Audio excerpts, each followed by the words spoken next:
السلام علیکم ورحمۃ اللہ وبرکاتہ۔ الحمدللہ وکفا والصلاۃ والسلام علی من لا نبی بعدہ، اما بعد۔ سورۃ البقرہ کا 10واں رکوع وہ انشاءاللہ ہم اسے پڑھیں گے۔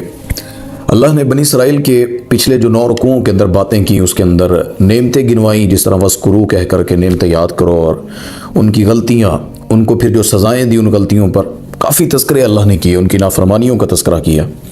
ان کے ایک ایسے گناہ کی طرف اللہ نے اس رکوع میں ہمیں پہچان کروائی، بتلایا کہ وہ کرتے کیا تھے۔ اللہ کی کتاب کو بدل دینا، یعنی اللہ کی طرف سے جو پیغام، جو ان کو کتاب ملتی تھی، وہ خود سے بدل لیتے، خود سے ایت معنی مفہوم بنا لیتے۔ تو اس رکوع میں اللہ تعالیٰ وہ باتیں کریں گے۔ آئیں پڑھتے ہیں۔ اللہ تعالیٰ ہمیں نیکیوں پر عمل کرنے اور نافرمانیوں سے بچنے کی ہمیں بھی توفیق عطا فرمائے۔ اعوذ باللہ من الشیطان الرجیم، بسم اللہ الرحمن الرحیم۔ وَإِذْ أَخَذْنَا مِيثَاقَ بَنِي إِسْرَائِيلَ لَا تَعْبُدُونَ إِلَّا اللَّهَ، اور جب ہم نے میثاق وعدہ لیا بنی اسرائیل سے، لا تعبدون الا اللہ، تم اللہ کے سوا کسی کی عبادت نہیں کرو گے، وبالوالدین احسانا، اور والدین کے ساتھ حسن سلوک کرو گے، وذی القربى، اور رشتہ داروں کے ساتھ، والیتامی، اور یتیموں کے ساتھ، والمساکین، اور مسکینوں کے ساتھ حسن سلوک کرو گے، وقولوا للناس حسنا، اور لوگوں کے ساتھ اچھی بات کہہ کر بات کرو گے، یعنی اچھے جملے بولو گے، واقیموا الصلاۃ، اور نماز کو قائم کرو گے، وآتوا الزکاۃ، اور زکوٰۃ ادا کرو گے، ثم تولیتم الا قلیلا منکم وانتم معرضون، پھر تم پھر گئے اس بات سے، الا قلیلا منکم، مگر وہ تھوڑے سے چند لوگ تھے تم میں سے جو اس بات پر ڈٹے رہے، انہوں نے یہ عمل کیا ان چیزوں پر، وانتم معرضون، اور تم نے جو ہے اس سے منہ پھیر لیا، یعنی زیادہ تر لوگوں نے اس بات سے منہ پھیر لیا۔ بنی اسرائیل کے کچھ لوگ وہ اس بات پر عمل کرتے رہے۔ یہ وہ باتیں ہیں جو امت محمدیہ کو بھی اللہ تعالیٰ نے بتلائی ہیں۔ جس طرح اللہ نے عبادت کا کہا تو غیر اللہ کی عبادت کی اجازت ہمیں بھی نہیں ہے۔ والدین کے ساتھ حسن سلوک، رشتہ داروں کے ساتھ، یتیموں کے ساتھ، مسکینوں کے ساتھ اچھی بات کہنا، اچھا قول، اچھا بول، اور اللہ نے جو کہا کہ نماز قائم کرو، زکوٰۃ ادا کرو، اس میں سے کون سا عمل ہے جو امت محمدیہ کو اللہ نے نہیں کہا صلی اللہ علیہ وآلہ وسلم؟ فرق پتہ کہاں پر ہے؟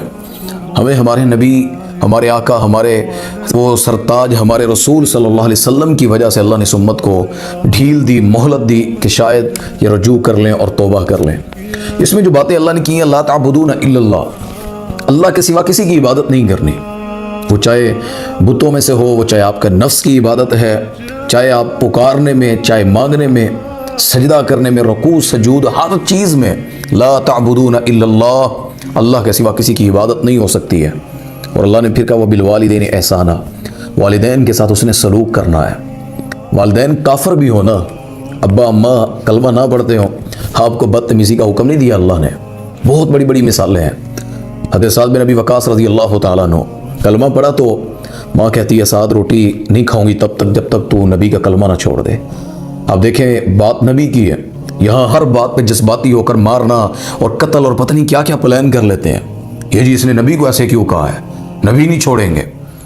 آپ نبی نہ چھوڑیں، چھوڑنا بنتا ہی نہیں، نبی کو چھوڑ کر جہنم میں جانا ہے۔ نبی پاک صلی اللہ علیہ وسلم ایمان ہے ہمارا، لیکن نفرت، غلط بیانیاں، انداز، وہ ماں باپ ہو یا کوئی بھی ہو، لیکن یہاں جو ماں باپ کے حسن سلوک کی میں مثال دے رہا ہوں۔ حضرت سعد بن ابی وقاص رضی اللہ عنہ گھر ہے تو ماں کہتی میں کھانا نہیں کھاؤں گی۔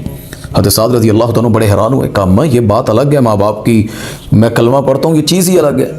تو وہ ماں کہنے لگی حضرت سعد سے نہیں کھاؤں گی کھانا، تو چھوڑ دے اس نبی کو نا صلی اللہ علیہ وسلم۔ سعد نے کہا ماں کیسی بات کر رہی ہے، کھانا کھائیے، محبت ہے تیری میری، نبی پاک صلی اللہ علیہ وسلم کی بات، ایمان کی بات اندر سے کہاں سے آ گئی؟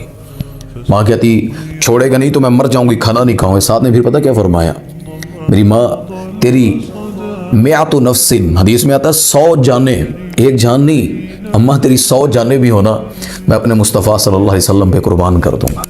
بدتمیزی نہیں کی، انداز غلط نہیں بنایا۔ ابراہیم علیہ السلام کی زندگی پڑھ کر دیکھ، خود پیغمبر ہیں، نبی ہیں، بڑے رسول ہیں، اللہ کے خلیل ہیں، باپ کلمہ نہیں پڑھتا، باپ نے ابراہیم منکر ہو کر ابراہیم کے خدا کے خلاف آئے تو قرآن میں پتہ کیا الفاظ آتے ہیں، یا اباتی، یا اباتی، اے میرے ابا جان، کن کی عبادت کر رہے ہیں جو سنتے نہیں دیکھتے نہیں؟ یا اباتی، رحمان کے مقابلے میں کیا کر رہے ہیں آپ؟ قرآن میں ایک لفظ یا اباتی، اللہ نے بیٹا پتہ کیسا دیا، چھری چلانے لگے، کہ پتر خواب چ ویکھیا تینوں اللہ کے رستے ذبح کر رہے ہیں، تو بیٹے نے پتہ کیا یا اباتی فعل ما تؤمر، یعنی جو باپ کا انداز تھا پھر بیٹے کو بھی اللہ نے ویسا بنایا، تو آپ اپنے والدین کے ساتھ حسن سلوک کریں، آپ کی اولادیں بھی آپ کے ساتھ حسن سلوک کریں گی۔ اور اسلام اس کا حکم دے رہا ہے وَبِالْوَالِدَيْنِ إِحْسَانًا، والدین کے ساتھ حسن سلوک کرنا، وَذِي الْقُرْبَى، رشتہ داروں کے ساتھ حسن سلوک کرنا۔ ہم رشتہ داروں کے ساتھ پتہ کیا کرتے ہیں؟ نیچا دکھانے کی کوشش کرتے ہیں۔ کوئی زیادہ پڑھ جائے بیٹا تو جس کا ان پڑھ بیٹا ہو یا مزدوری کرتا ہو اسے حقارت سے دیکھتے ہیں۔ جن کی بیٹیوں کے رشتے اچھی جگہ نہ انہیں ذلیل کرنا پسند کرتے ہیں، یا ہم سمجھتے ہیں کہ ہم زیادہ بڑے کوئی بزنس مین بن چکے ہیں یا ہمارے دولت والے لوگوں سے تعلق بن چکا ہے، تو اپنے غربا رشتہ داروں سے نفرت سے دیکھنا، ان کے ساتھ پیار نہ کرنا۔ رشتہ داری نبھانے والوں کی عمریں بھی دراز ہوتی ہیں، رزق میں بھی اضافہ ہوتا ہے، نبی پاک صلی اللہ علیہ وسلم نے فرمایا ہے۔ تو رشتہ داروں کے ساتھ صلہ رحمی کرنا، والیتامى، اور یتیموں کے ساتھ۔ یتیمی بہت بڑی چیز ہے۔ یتیم کبھی پوچھیں جا کر اس سے جس کا باپ نہ ہو، ماں نہ ہو، وہ بیچارہ جس حالات میں زندگی گزارتا ہے۔ ہمارا تو تعلق رہتا ہے کچھ انسٹیٹیوٹ کو جو ہم چلاتے ہیں، یقین جانیں یتیمی جیسی ٹینشن اور ایسی کنڈیشن نہیں ہو سکتی، کیونکہ نبی پاک صلی اللہ علیہ وسلم نے خود اس وقت کو گزارا ہے۔ باپ دنیا سے پیدائش سے پہلے فوت ہو گیا، 5-6 سال کی عمر میں اماں جان کو بھی مقام بواہ پر دفنا کر واپس آ گئے۔ تو نبی پاک صلی اللہ علیہ وسلم کو اتنا درد ہوتا تھا۔ ایک صحابی ہے، یا رسول اللہ صلی اللہ علیہ وسلم میرا دل نرم نہیں ہے، رحم نہیں آتا کسی پر، فرمایا کسی یتیم کے ساتھ کھانا کھا لے، کسی یتیم کے پاس جا، سر پہ دست شفقت رکھ، اس کے ساتھ تھوڑے لمحے بیتا، اللہ تیرے دل کو نرم کر دے گا۔ یتیموں کی کفالت کرنے والا جنت میں نبی کے ساتھ اس طرح ہوگا جس طرح یہ 2 انگلیاں ہیں، 2 فنگرز۔ تو یہ بہت بڑا عمل ہے یتیموں کے ساتھ اس نے سلوک کرنا۔ والمساکین، اور مسکین، لوگ کہتے ہیں جس کی ماں مر جائے وہ مسکین ہوتا ہے، یہ چیز نہیں ہے۔ مسکین کی بڑی لمبی ڈیفینیشن ہے، غریب بھی آتے ہیں اور بھی اس میں بڑے، اللہ تعالیٰ نے جو لوگوں کو ظلم سے گزرے ہوئے وہ مسکین، یعنی جن پر کسی نے ظلم کیا ہے تو وہ مظلوم بھی ہیں، جو وہ مسکین کہلاتے ہیں۔ اور ساتھ اللہ نے کہا وَقُولُوا لِلنَّاسِ حُسْنًا، اور لوگوں کے لیے اچھی بات کیا کرو، بنی اسرائیل والوں سے کہا اچھا جملہ بولا کرو۔ یہاں پر لوگ جتنا سخت مزاج ہوتا ہے نا بندہ، کہتے ایدا روب چنگا ہے، اس ٹھکا کے بول رہا ہے، اس کا تو لہجہ وہ پائیو دینا گل کرنے لگے جگرا چاہیے ہے، آپ اس کو بڑائی سمجھتے ہیں۔ جس بندے کی زبان سے ہاتھ سے مسلمان محفوظ نہیں، لوگ اس سے کلام کرتے ہوئے ڈرتے ہیں، اور اس کے مزاج سے، اس کے طریقے سے جا کر حدیث پڑھ کر دیکھیں، سارے اعمال بھی برباد کر بیٹھتے ہیں اور اللہ ایسے بندے کو پسند بھی نہیں کرتا۔ جہنمی لوگ ایسے جن کی زبانوں کی حفاظت نہیں ہے، یہ حدیث کے اندر لکھا ہوا ہے۔ تو فرمایا کہ لوگوں سے اچھی بات کرنی ہے، واقیم الصلاۃ، اور نماز کو قائم کرنا۔ نماز ہر نبی کے دور میں الگ الگ ہوتی تھی، بنی اسرائیل کا اپنا مزاج تھا نمازوں کے اندر، تو اللہ تعالیٰ نے انہیں جو نماز دی تھی وہ بھی نہیں پڑھتے تھے، اور پڑھتے کس طرح تھے؟ دھوکہ دینا، کبھی پڑھ لی کبھی چھوڑ دی۔ ہم میں تو یہ عام ہو چکا ہے نا، کیونکہ ہمارے پاس توبہ کے دن زیادہ ہوتے ہیں، عذاب جلدی نہیں آتے۔ اللہ انہیں ایک ایک غلطی سے پکڑ لیتا تھا بنی اسرائیل کو۔ نماز پر بھی اللہ نے انہیں حکم دیا نماز قائم کرو، وآتوا الزکوٰۃ، اور زکوٰۃ دیا کرو۔ ہمارے نبی صلی اللہ علیہ وسلم کو بھی جس طرح زکوٰۃ کے حکم ہے، ہمارے سے پہلے لوگوں کو سختیاں زیادہ تھیں، اتنی ڈھیلیں اللہ نہیں دیتا تھا، اتنے زیادہ جو اللہ تعالیٰ نے اس امت محمدیہ پر احسان کیے ہیں، پہلی امتوں کو اللہ نے اتنے احسان نہیں دیے، لیکن اللہ نے یہ باتیں ان سے بھی کی تھی کہ زکوٰۃ دینی ہے۔ ثم تولیتم، تم پھر گئے سارے کے سارے، تم پھر گئے وہاں سے، اس بات سے، ان سارے وعدوں سے، الا قلیلا، مگر تھوڑے لوگ تھے جو نہیں بدلے، باقی تم سب کے سب بدل گئے۔ یاد رکھیں، تھوڑے سے لوگ عمل کرتے ہوں، زیادہ تر نہ کرتے ہوں، تو حکم کل پہ لگ جاتا ہے، وہ سب کے سب اس میں شامل ہو جاتے ہیں۔ اللہ نے اس لیے اس میں کہا، لیکن اللہ تھوڑے جو کرتے تھے اللہ ان کو اجر دے گا۔ قلیلا منکم وانتم معرضون، تھوڑے تھے جو پھر عمل کرتے تھے، زیادہ پھر گئے، وانتم معرضون، اور تم منہ موڑ گئے اس بات سے، اللہ کے ان وعدوں سے تم منہ کو پھیر چکے تھے، اللہ تعالیٰ نے جس چیز سے تمہیں فرمایا ہے۔ اور سارے نبیوں نے یہ دعوت دی، وَلَقَدْ بَعَثْنَا فِي كُلِّ أُمَّةٍ رَسُولًا أَنِ اعْبُدُوا اللَّهَ وَاجْتَنِبُوا الطَّاغُوتَ، اللہ کہتے ہیں ہم نے نبیوں کو مبعوث کیا ان ہر قوموں کے اندر، اور وہ دعوت کیا تھی؟ اللہ کے علاوہ کسی کی عبادت نہیں کرنی، اللہ کو عبادت کے لیے چنو، وَاجْتَنِبُوا الطَّاغُوتَ، طاغوت سے بچ جاؤ۔ طاغوت میں ہر چیز آتی ہے، وہ چیزیں جو شیطان کے رستے پر ہے۔ اللہ نے قرآن میں کہا اِنَّهُ لَكُمْ عَدُوٌّ مُّبِينٌ، شیطان تمہارا کھلا دشمن ہے، کھلا، وہ کبھی پسند نہیں کرے گا تم کسی عمل سے جنت میں چلے جاؤ، اس لیے اپنے دشمن کی، اپنے اینیمی کی پہچان کریں کہ آپ کا دشمن کون ہے۔ تو اللہ نے بنی اسرائیل سے اس آیت میں یہ باتیں کی۔ آگے اللہ کہتے ہیں وَإِذْ أَخَذْنَا مِيثَاقَكُمْ لَا تَسْفِكُونَ دِمَاءَكُمْ، اور جب ہم نے وعدہ لیا بنی اسرائیل سے، یعنی ایک اور وعدے کا اللہ یہاں پہ تذکرہ کر رہے ہیں، لَا تَسْفِكُونَ دِمَاءَكُمْ، تم آپس میں خون نہیں بہاؤ گے ایک دوسرے کا، وَلَا تُخْرِجُونَ أَنفُسَكُمْ، تم نہیں نکالو گے ایک دوسرے کو گھروں سے، مِن دِيَارِكُمْ، یعنی جہاں ان کی رہائشیں رہنے کی جگہ ہیں، تم انہیں جلا وطن نہیں کرو گے وہاں سے، ثم اقررتم، پھر اقرار کیا تم نے یہاں پر اس بات کا، وانتم تشہدون، اور تم گواہ تھے اس بات پر، اللہ سے وعدہ کیا تھا تم نے کہ ہم آپس میں قتل نہیں کریں گے، ہم ان کو گھروں سے نہیں نکالیں گے۔ بنی اسرائیل کے قبائل تھے آپس میں لڑتے تھے، اوس اور خزرج جو بڑے قبیلے ہیں نا، ان کے ساتھ ہے بنو قینقاع تھا، بنو نذیر ہے، اس میں بنو قریظہ ہے، تو اس میں جو خزرج کے ساتھ ہے وہ بنو قینقاع، یہ دو قبیلے بڑے جو یہودیوں کے، یہ ان کے ساتھ مل گئے، اور اوس کے ساتھ وہ ایک بنو قریظہ ٹھہر گیا۔ یہ آپس میں لڑ پڑتے تھے، قتل کرتے تھے، مار دیتے، نکال دیتے۔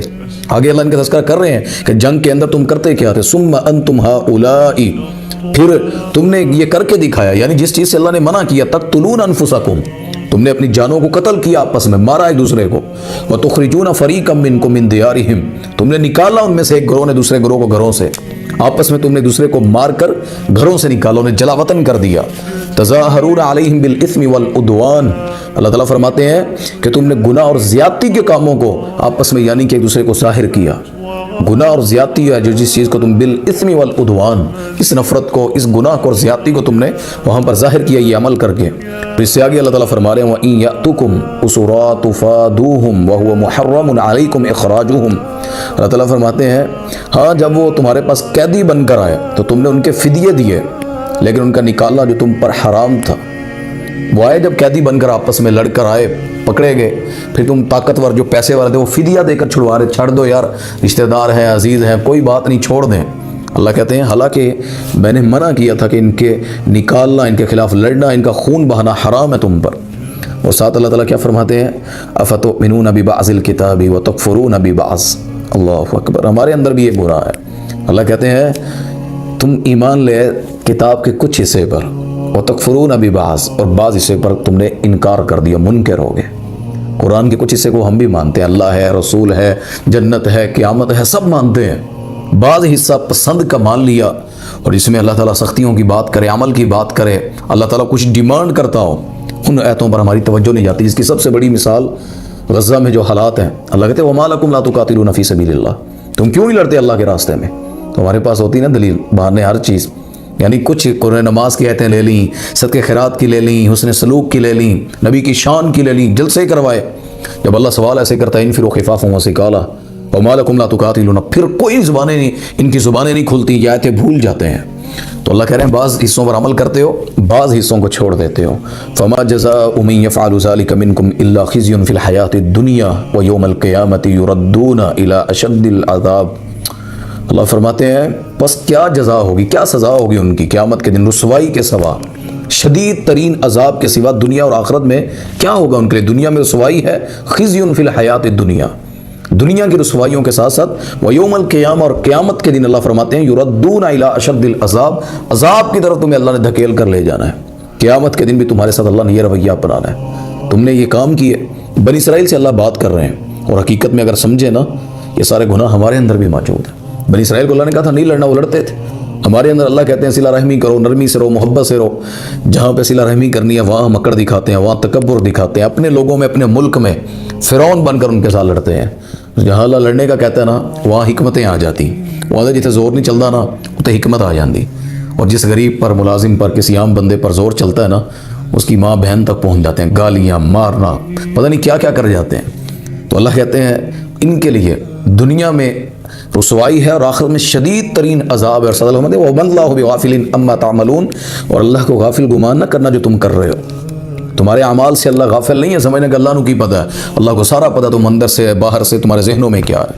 أُولَٰئِكَ الَّذِينَ اشْتَرَوُا الْحَيَاةَ الدُّنْيَا بِالْآخِرَةِ، یہ وہ لوگ ہیں جنہوں نے خرید لیا دنیا کو آخرت کے بدلے میں، یعنی آخرت ان کو پسند نہیں تھی، مر کر اٹھنا ان کے ذہنوں میں نہیں تھا۔ دنیا کے 50-60 سالوں کو، 50-60 سال کہاں ہوتے ہیں، 10-15 سال 20 سال تک تو بندہ ہوش سنبھالتا ہے، جوانی کی طرف آتا ہے، 40-50 سال کے بعد بندہ ویسے ڈاؤن ہو جاتا ہے۔ یہ 10-15 سال ان میں سے آدھی زندگی تو سو کر گزار دیتے ہیں، کیا بچتا ہے؟ اللہ کہتے ہیں یہ دنیا کی چیزیں تم دنیا خرید لیتے ہو آخرت کے بدلے میں، جہاں ہمیشگی کی زندگی ہے، ہزاروں سالوں کا دن ہے، موت نہیں ہے، جہاں پر ہمیشگی کی زندگی، وہاں پر تم نے وہ اس کی اہمیت نہ دی اور تم نے اس کے ساتھ اس طرح کا معاملہ کر لیا، دنیا خرید لی۔ فلا يخفف عنهم العذاب ولا هم ينصرون، اللہ کہتے ہیں ان پر عذاب کی تخفیف نہیں کی جائے گی، ہلکا نہیں کیا جائے گا، کم نہیں کیا جائے گا، اور نہ ہی ان کا کوئی مددگار ہوگا اس دن۔ معاذ اللہم لا تجعلنا منہم، اللہ ہمیں کبھی بھی ان میں سے نہ کرے جو عذاب کی طرف ہانکے جائیں گے، جن کو اللہ پکڑ کرے گا، اللہ ہمیں اپنی رحمت میں رکھے۔ تو اللہ کہتے ہیں ان سے عذاب کو کم نہیں کروں گا، نہ ہی میں ان کو کسی کی مدد کرنے دوں گا، بڑے بڑے لوگ آتے ہیں، فلاں چھڑوا لے گا، فلاں بچا لے گا، وہ فلاں دے لڑ لگ گئے ہیں۔ محمد صلی اللہ علیہ وسلم کی بیٹی بھی ہونا تو نبی پتہ اسے کیا کہتے ہیں، فاطمہ رضی اللہ تعالیٰ عنہ، اپنے اعمال سے جنت میں جانا ہے، تو نے یہ نہ سمجھنا باپ کی نسبت تجھے جنت میں لے جائے گی۔ یہاں پر نوح کا بیٹا ہو تو وہ کہے اللہ میری آل میں سے، اللہ کہتے ہیں تو اپنی آل میں سے کہہ رہا ہے، تیرے اہل میں سے بھی نہیں ہے، تو کہتا ہے میرا بیٹا ہے۔ جو اللہ کا نہیں وہ کچھ بھی نہیں ہے، وہ اپنے اعمال سے ہر کسی کی پہچان ہونی ہے۔ ابراہیم علیہ السلام کا باپ کیا ابراہیم کے باپ ہونے کی وجہ سے بخشا جائے گا؟ میرے بھائی اللہ نے کہا ہے رشتہ داریاں نہیں، جن کے گناہ ہوں گے کسی کا بھی، فما جزاء من یفعل ذلک، بس کیا جزا ہوگی ان کی جو عمل کرتے ہیں، اللہ ان کو پکڑے گا۔ فمن یعمل مثقال ذرۃ خیرا یرہ ومن یعمل مثقال ذرۃ شرا یرہ۔ نیکی کی چھوٹی چھوٹی بھی مثال ہوگی نا، حساب ہوگا، جزا ہوگی، سزا ہوگی۔ جس کی غلطیاں ہوئی اس کو پکڑا جائے گا، اور جس کی نیکیاں ہوئی وہ چھوٹی چھوٹی تو اسے جنت کے درجات دیے جائیں گے۔ تو اس رکوع میں اللہ تعالیٰ بنی اسرائیل کی یہ باتیں کر رہے ہیں، تو اللہ تعالیٰ ہمیں حسنات پر چلنے کی توفیق عطا فرمائے اور سیئات سے اللہ تعالیٰ محفوظ فرمائے، اور اللہ ہم میں ایسی کوئی وہ چیز نہ رکھے جو انکار، منکر اور اللہ کی چیزوں کے انکاری ہو کر زندگی گزارنے والے کام ہے۔ اللہ ہمیشہ مومن بنا کر زندہ رکھے اور ایمان کی حالت میں دنیا سے لے جائے۔ وآخر دعوانا الحمد للہ رب العالمین۔